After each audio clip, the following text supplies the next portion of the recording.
So this here is the Starduster, or SA300. It's called a Starduster 2 because it's a two-place airplane. This here is the airplane that I've been training in. There's a couple of other videos that I have posted. One flying around the patch here at Shondell.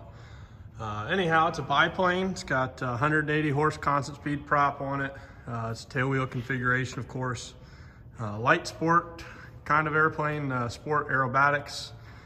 It's not unrestricted. I know it can't do tail slides, but I'm not flying aerobatics currently anyway. It is something that I want to do eventually, but here we are. This is the SA300 Starduster 2. This cockpit, or this hole back here, is the one that I'm flying in. The pilot sits in the rear, a passenger or a trainer or what have you sits in the front there. And this is our standard configuration here. On the left side, you see I have a mixture cable, a throttle, I got heat for carb heat down there, and then a fuel selector at the bottom. That little lever right there, that is the prop control. On my stick here, I have it rigged up currently for ag training. This is a AgNav Gia, which we'll go ahead and fire that up. We just got the light bar up there in the front installed, and this is what I'll be learning to swath in. Down here, I got a switch put in right there, you can see it. That's going to be my simulated spray. I'll turn that on and off as we go across the field. Right there you go, it's firing up. My light bar is coming on. It's really cool. All right, so we're back. Got the AgNav fired up, and it's going through a light bar test. It's going to test all my lights on there, make sure they're all working. I'll roll through some numbers and stuff and show you, hopefully, we'll show you, there it is, it's coming brighter. The dots on the top are going to give me guidance left and right, of course, similar to a localizer. The dots on the bottom indicate the angle of intercept, or the angle that you're on to intercept the localizer or the course track. The number on the right there is going to give me cross track, which means how far off I am from my center or lock line there.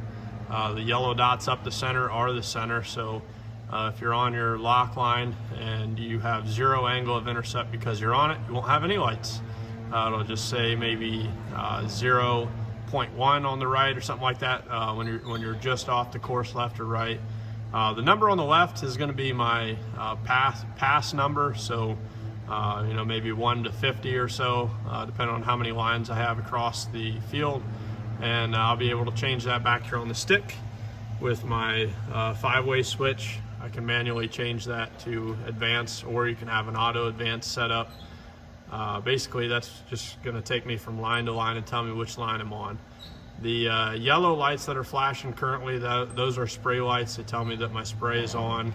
The blue lights there in the middle are going to tell me that I'm in the polygon or nearing the end of the polygon. They'll start to flash to let me know that I'm coming up on the end of it.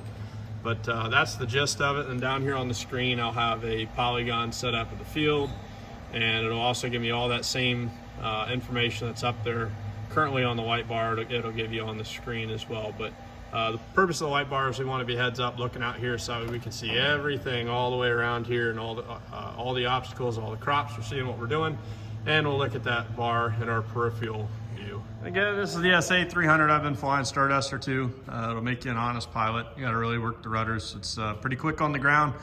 Not terribly sketchy really as far as like flying to pits or something I haven't been in, but the boss says that it's not quite as twitchy as a pit. So I will say it is very much more responsive than flying a Citabria or even a Cub. So it'll make you fly honest. You know, you got to land it straight. It's not gonna stand you being crooked. It'll put you around in a hurry. But the idea is I'm gonna get trained up in this while it's relatively cheap. I mean, I know the price of fuel is through the roof right now, but relatively cheap to run this, and I'll learn how to do it well before I make a transition into an airplane more like this.